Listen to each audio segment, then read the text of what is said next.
एक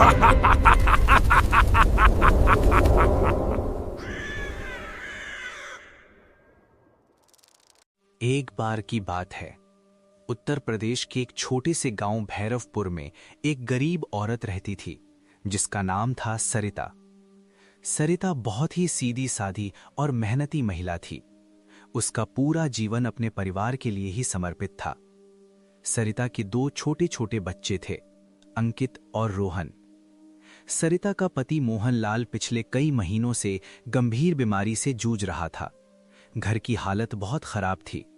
इलाज के लिए पैसे नहीं थे और मोहनलाल दिन ब दिन कमजोर होता जा रहा था। उस रात गांव में भयानक तूफान के साथ तेज बारिश हो रही थी। आसमान में बिजली कड़क रही थी और चारों तरफ अंधेरा पसरा हुआ था। अचानक मोहनलाल की हालत बहुत ज्यादा बिगड़ जाती है।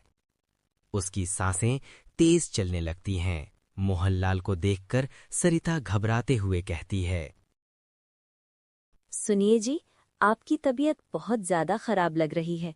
मैं अभी डॉक्टर को बुलाकर लाती हूँ।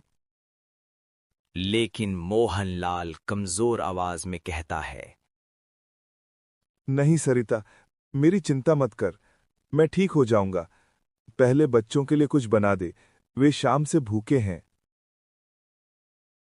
सरिता मन मारकर बच्चों के लिए रोटियां बनाने लगती है। तभी अंकित और रोहन, जो अपने पिता के पास बैठे होते हैं, डर के मारे चिल्लाते हैं, माँ, पापा की आंखें नहीं खुल रही हैं। ये सुनते ही सरिता दौड़कर मोहनलाल के पास आती है। उसकी हालत देखकर सरिता का दिल बैठ जाता है।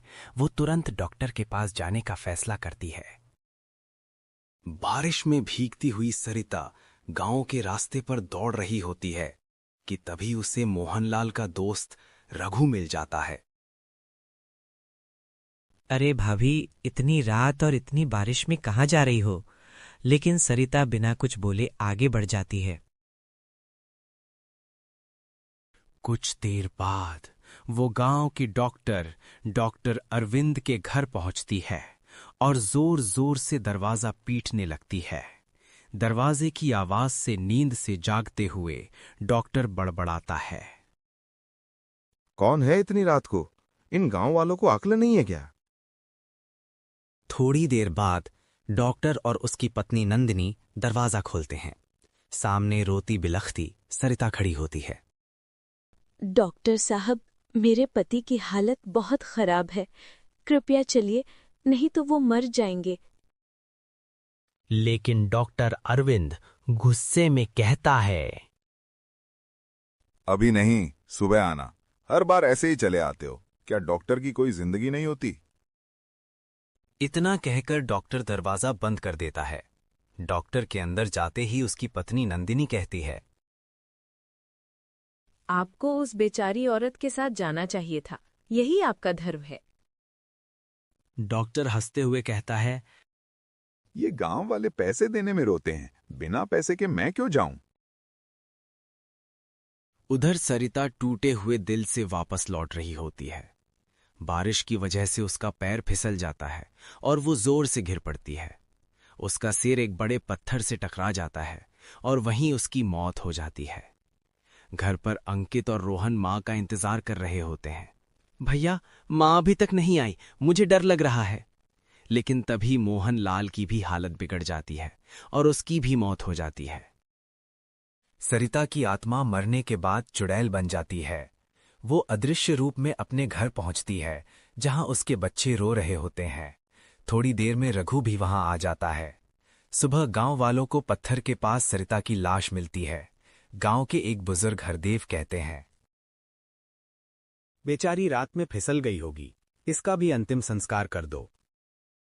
गांव वाले सरिता और मोहनलाल दोनों का अंतिम संस्कार कर देते हैं।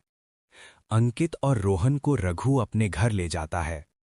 उसकी पत्नी कमला बच्चों से कहती है, अब से तुम मुझे ही अपनी माँ समझना।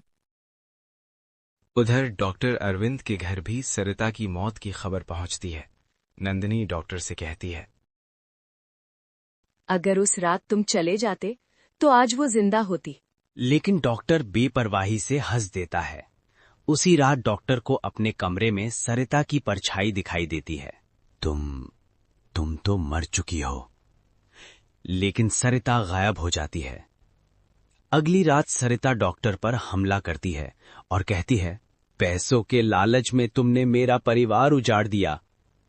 डर के मारे डॉक्टर अपने नौकर बिट्टू को बुलाता है और तांत्रिक को लाता है, लेकिन चुड़ैल तांत्रिक को मार देती है और डॉक्टर को पकड़ लेती है। तभी अंकित और रोहन वहां आ जाते हैं। माँ, इन्हें छोड़ दो। अगर ये मर गए तो गांव का इलाज कौन करेगा? अपने बच्चों की बात सुनकर सरिता की आत्मा शांत हो जाती है। अगर इसने फिर किसी गरीब के साथ गलत किया तो मैं लौट आऊंगी। ये कहकर सरिता की आत्मा हमेशा के लिए चली जाती है। डॉक्टर अरविंद अपनी गलती समझ जाता है और अंकित रोहन को गोद ले लेता है।